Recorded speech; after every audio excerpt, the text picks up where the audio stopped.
కొన్ని ప్రాముఖ్యమైనటువంటి సమయాలు ఉంటాయి. ఈ 2025వ సంవత్సరంలో దేవుడు పలానా సమయంలో మనల్ని కాపాడాడు. కొన్ని సమయాలు ఉంటాయి, అసలు ఆ సమయాల్లో దేవుని కృప లేకపోతే అసలు మనం బ్రతికుండే వాళ్ళం కాదేమో, ఈ రోజు దాకా మనం వచ్చే వాళ్ళం కాదేమో, ఊపిరి తీసుకునే వాళ్ళం కాదేమో. స్తోత్రం చెప్పండి గట్టిగా. దేవుడు తన కృపను తోడుగా ఉంచి నడిపించాడు కాబట్టే 2026వ సంవత్సరాన్ని చూడబోతున్నాం మనం. కాబట్టి అటువంటి కీలకమైనటువంటి సమయాలు, అటువంటి కీలకమైన ప్రాముఖ్యమైనటువంటి సమయం ఏదన్నా ఉంటే అటువంటి వాటిని బట్టి మరి ఎక్కువగా కృతజ్ఞతాస్తుతులు చెల్లిస్తూ మనం 2026లోకి అడుగు పెట్టాలి. అప్పుడు 2026లో దేవుని కృప మనకు తోడుగా ఉంటుంది. దేవునికి స్తోత్రం చెప్పండి. ఏముంటుంది మనకు తోడుగా? దేవుని యొక్క కృప తోడుగా ఉంటుంది. అందుకే మనం కృతజ్ఞతాస్తుతులు చెల్లిస్తూ అడుగు పెట్టాలి. అప్పుడు గొప్ప కార్యాలు, అద్భుత ఆశ్చర్య కార్యాలు మనం చూస్తాం.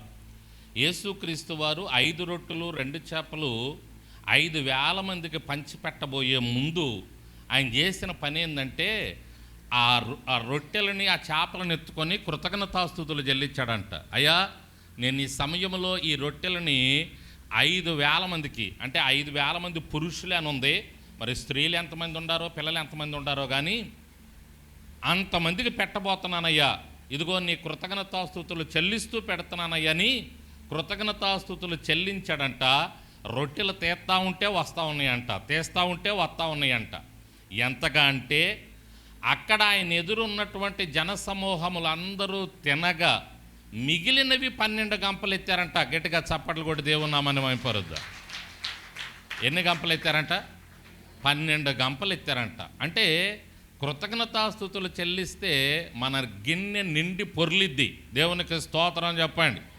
2026లో మీ గిన్నె ఎలా ఉందో, వెలితిగా ఉందో, కిందకు ఉందో, అసలు లేదో, లేకపోతే కొంచెం ఉందో మీ గిన్నె, అంటే ఆ గిన్నెలో ఆశీర్వాదాలు, దీవెనలు ఏమైనా వేసుకోండి. 2026లో ఆ గిన్నె నిండి పొర్లుతుంది. 2 చేతులు ఎత్తి గట్టిగా స్తోత్రం చెప్పండి. హల్లెలూయా. మెస్సియా మందిర సంఘములో ఉన్న సంఘ బిడ్డల యొక్క గిన్నెలు 2026 సంవత్సరంలో నిండి పొర్లి పారబోతున్నాయి. గట్టిగా చాపాట్లు కొట్టి దేవుని నామాన్ని మహిమపరుస్తాం. హల్లెలూయా. ఎందుకంటే మీరు అందరూ చాలా ఇంట్రెస్ట్గా చాలా బాగా వచ్చారు మందిరంలోకి. చక్కగా ఇంతవరకు మీరు కృతజ్ఞతాస్తుతులు చెల్లించారు కాబట్టి నేను ధైర్యంగా ఈ మాట చెప్తున్నాను, 2026లో అద్భుత కార్యాలు మీరు చూడబోతున్నారు. హల్లెలూయా. అయితే ఈ ప్రాముఖ్యమైనటువంటి కొన్ని సమయాలు ఉంటాయి చూసారా, వాటిని మాత్రం మనం ప్రాముఖ్యంగా గుర్తుపెట్టుకొని కృతజ్ఞతాస్తుతులు చెల్లించాలి.